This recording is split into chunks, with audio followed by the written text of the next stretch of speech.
Lala Pinas, Yi-Inform Today. May mga anino ng sabuatan sa likod ng pulvoron video ni PBBM. Hindi lang basta kumalat ang video, tila may mas malalim na plano. Sino ang nasa likod nito at ano ang kanilang motibo? Atake ba ito sa Pangulo? Alamin natin.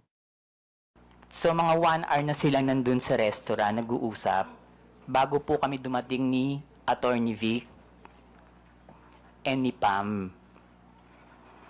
So mini-message na po nila ako na nasa na daw po ako, marami ng chikahan. So pagdating ko po, yun po yung topic about the pulburon video. Okay.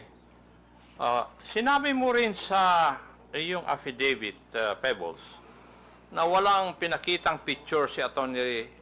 Harry Roque doon sa pinag-uusapan po ninyo. Pero base po sa iyong obserbasyon, mukha bang yung ibang mga kasamaan mo ay alam na ito o first time din nilang narinig ang tungkol sa larawan na yan? In fairness naman po dun sa mga kasama ko, hindi po nila alam. Wala po kaming alam lahat. Okay, thank you. Dito rin sa affidavit po ninyo, pinag-usapan din ninyo sa oras po na yon sa dinner kung paano i-release yung sinasabing picture na hawak ni Atty. Roque. Tama Yes, po ba? Yes po, Mr. Chair. At napagkaisahan na mas maigi na yung photo na yon ay pa-release sa isang foreign influencer para mas kapani-paniwala. Mr. Chair, hindi naman po na pagkaisahan, pero nagbibigay po sila ng mga opinion na dapat siguro sa international blogger dapat na maglabas, or yung Australian reporter na nag-interview kay PBBM, pero hindi po siya napagkaisahan. Kumbaga nagbibigay lang po sila ng mga opinion. At sinabi mo rin sa iyong affidavit, hinikayat ka ni Maharlika, nasakyan mo ang ilalabas na video. Ano po ang ibig sabihin nito sa iyong konteksto? Ang sabi niya po is, sakyan ko na lang.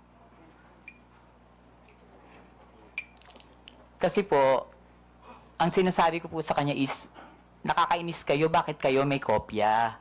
Kami wala. So, bakit naman kaya sinabihan ka ni Maharlika tungkol sa video bago pa man lang ipalabas to?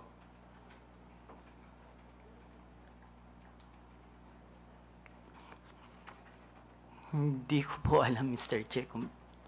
Kasi po, sa totoo lang po, Mr. Chair, si Maharlika, kaibigan ko po yan, pero kahit kaibigan ko siya at meron siya mga issues, hindi po siya nagsasabi sa akin kung sino yung mga puting ahas niya.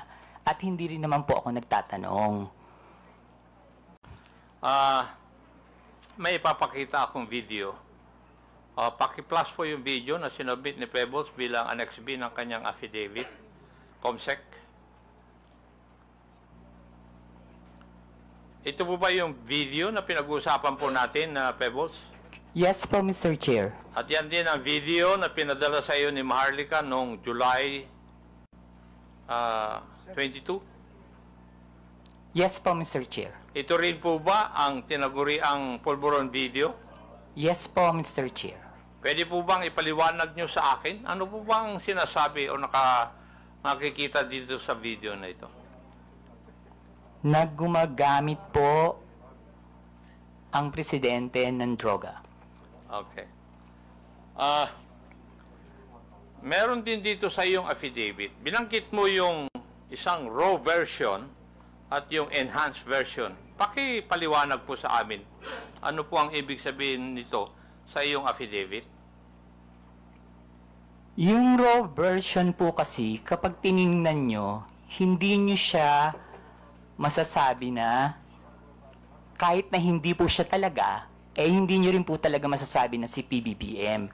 So, in-enhance po nila yung video para mas maging maliwanag at mas makita. Okay. Ang ibig nyo bang sabihin, na-edit yung video? Yes po, Dun sa Mr. Chair. enhanced version?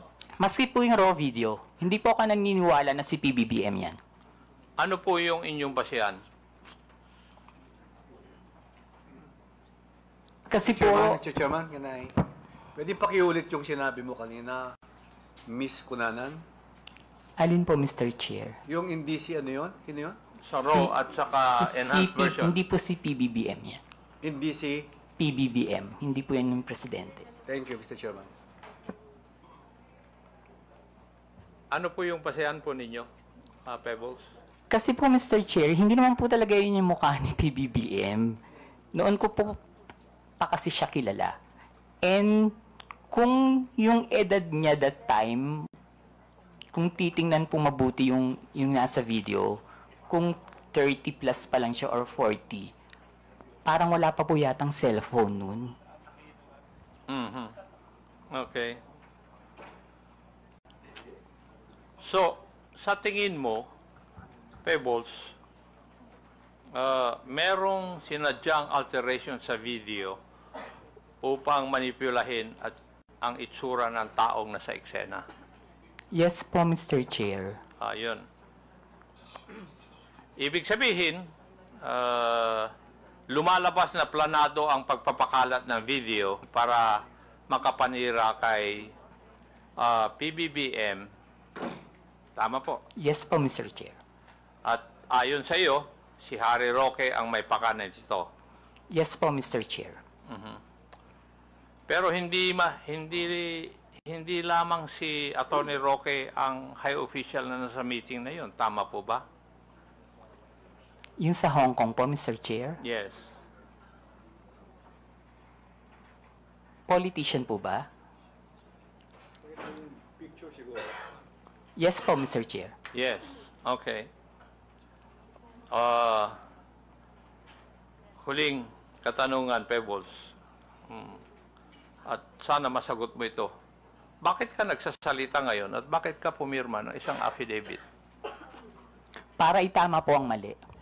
Para itama. Aha. Okay. Thank you, Mr. Chair. I would just like to manifest that yung Polvoron video, according to the Philippine National Police Cybercrime Office and National Bureau of Investigation,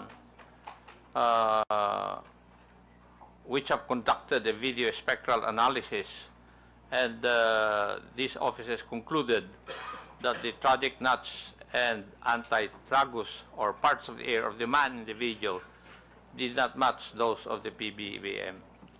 And there were also independent fact-checking organizations which conducted verification, conducting deepfake analysis insofar as the video is concerned, and all confirmed na hindi po si PBBM ang nasa video. Thank you at maraming salamat, Mr. Chair. Salamat po sa panonood. Kung mayroon po kayong mga katanungan o komento, iwan nyo lang sa comment section natin. Huwag din kalimutang mag-like at mag-subscribe para updated kayo sa mga susunod nating videos. Ingat po.